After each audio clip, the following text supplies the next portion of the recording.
Donc j'en étais arrivé là.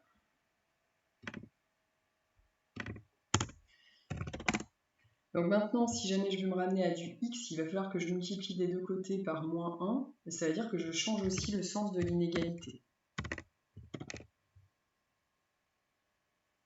Et j'ai mon ensemble de solutions, donc, qui est l'ensemble des réels inférieurs ou égaux à 6.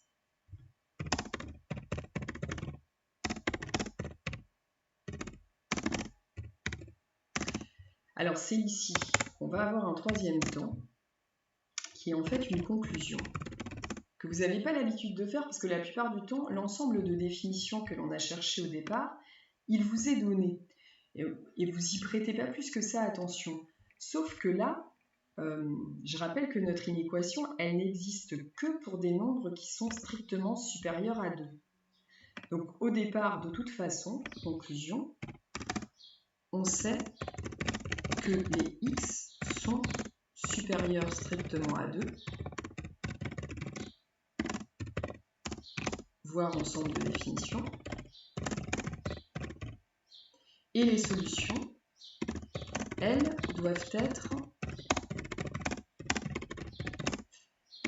inférieures ou égales à 6. Donc, si je rassemble, ça me donne des solutions comprises entre 2 et 6. Et plus exactement, il faut quand même que je fasse attention au crochet, 2 est exclu et 6 est inclus. Alors 2 est exclu parce que on sait qu'au départ nos x sont supérieurs strictement à 2 à cause de l'ensemble de définition. Mais les solutions, elles sont inférieures ou égales à 6 par rapport à ce qu'on a trouvé, par rapport à l'inéquation qui nous était proposée au départ, dans laquelle il y avait du supérieur ou égal. Donc maintenant, vous voyez que ce n'est pas si simple que ça de résoudre cette inéquation et de trouver la réponse.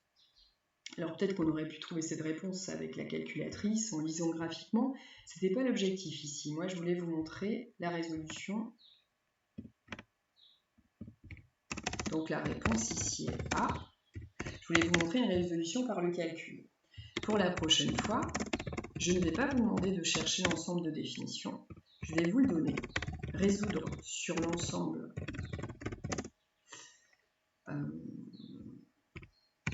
je vais prendre 3 plus l'infini.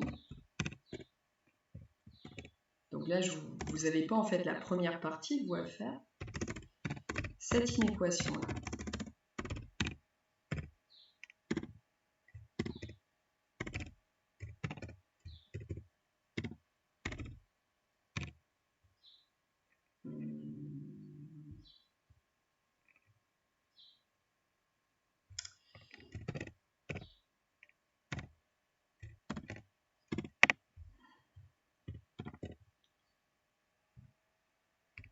Donc j'affirme que cette inéquation-là, elle existe sur 3 plus l'infini, alors 3 est exclu.